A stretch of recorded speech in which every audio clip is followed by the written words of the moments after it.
on classroom management systems. And I'm here today with the Assistant Principal of Instruction and Curriculum and a member of my dissertation committee, Dr. Helton, and one of my colleagues that was involved in the study.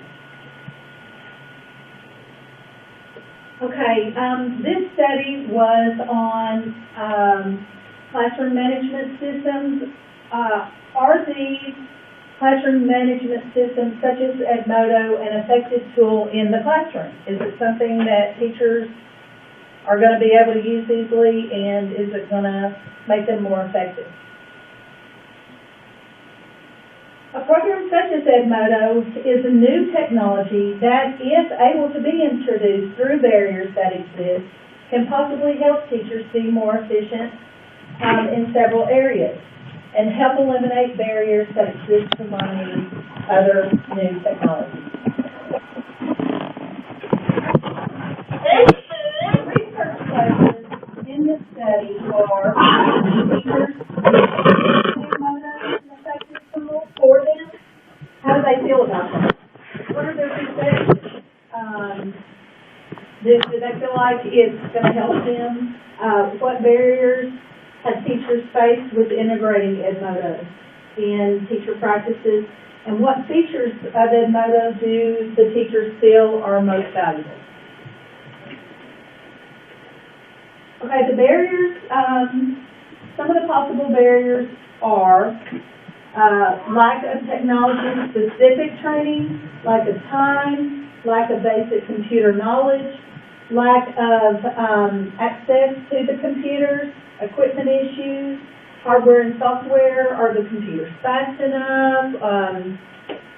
And a feeling that Edmodo is not an effective tool. Okay, features of Edmodo were secure chat, student to student or student to teacher, and you can do group discussion. You can provide instructional materials such as documents, videos, web links, etc. They can turn in assignments to you. Individual classes have secure codes, so it's like a Facebook for the class only. You can post grades, poll students, and create quizzes that show results. A couple of interesting points. The Common Core GPS states that we are to prepare students for success in college and or the 21st century workplace. And teacher evaluation tools have expectations of teachers to use technology. So, 21st century workforce. What does that mean? So the 21st Century Workforce Commission says, with each day that passes, the impact of new technology on American jobs is intensifying. The effects of these technological changes on the workplace and the workforce have been pervasive and dramatic in size and speed. The role technology should play in the classroom. How much of a difference does it make? Big lot of literature and discussion on that. How much is too much? Some schools have gone back to not using any. But, when do you know that? And what types of technology are most effective? Are all technologies going to work and be effective? Some sound good, but they're not necessarily, if teachers don't use them, it doesn't matter how good those technologies are. What strategies are most effective? Do teachers buy into it? Because if your teachers don't think it's going to be an effective tool, they're not going to use it. And how many resources should be dedicated for a particular technology? Because resources are limited. Georgia DOE recently released over 400 GPS-aligned performance tasks for the integration of the National Education Technology Standards for students, the NETS, for just K through 8 alone. for college and career readiness and 21st century skills. So the technology integration is being pushed on the state level. Okay, barriers. There's not a shortage of literature pertaining to common barriers, such as lack of time, equipment, and software costs in teacher training. Studies vary as to what barrier is most critical. Okay, classroom management systems are a way to allow a teacher to create and deliver content, monitor student participation, and access student performance. It allows teachers to easily meet new technology and social communication requirements as far as what's expected of them. They can meet a lot of these evaluation requirements through using this program. One study shows that some features, such as access to course documents and instructional materials, the gray book and announcements were used consistently, but that some features were not, such as email and discussion. Okay, part of the way the study was laid out, the methodology, 68 teachers were invited to attend the mini workshop from LFO High School to learn more about the management system, Edmodo particularly, and how it could help them become more effective teachers in the classroom for current usage, interest, barriers, and various features related to the classroom management. It was a mixed method study. The qualitative portion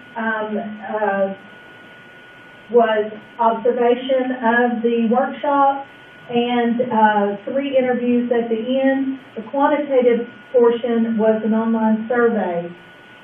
Originally, I didn't intend to do an observation, but it was very interesting as the teachers came in, the comments that were made, the body language, how they, and I just felt so I made some observation notes at the end because it really mirrored the way our students, their body language when we give them things. The teachers were no different. It was quite interesting. Including academic, career technology, art, special education, and physical education. The CTAE teachers were mandated to attend by the CTAE director, and so only 2 teachers that were invited were attended, and both of those were special education teachers, but we did have all of the CTAE teachers. So we had a total of 12 teachers and 1 CTAE supervisor that went through the workshop activities. 10 were the CTAE teachers and 2 special ed, I said that already, and the CTAE supervisor. And the reason that I included him in the study is because I interviewed him. I wanted to match how he thought, if his thoughts mirrored the teachers, what they said in the survey. I wanted to see if his thinking was in line with how they answered on the survey, and it was. But we'll talk about results in a minute. Okay. Okay, the procedure, the invitation to come, the mini workshop was held after school, observation notes were taken, they were given 2 weeks after the observation and workshop. They were given a survey, online survey, and then I completed 3 interviews with the CTAE supervisor, 1 of the CTAE teachers, and then 1 of the non-CTAE teachers. Okay, so the survey, just to kind of tell you, I don't think it was very valid in that because of the sample size compared to the amount of teachers in the buildings that came. So I can't really say that this would be something that I would feel comfortable about publishing. If it was a study on how CTAE teachers felt about this, then I feel like I would be okay publishing the results. But everything else, I feel I was able to do some triangulation with having the observation, the survey, and then the interview to back up to make sure to verify the survey results. So I felt pretty good about that. And then the interview supported the survey.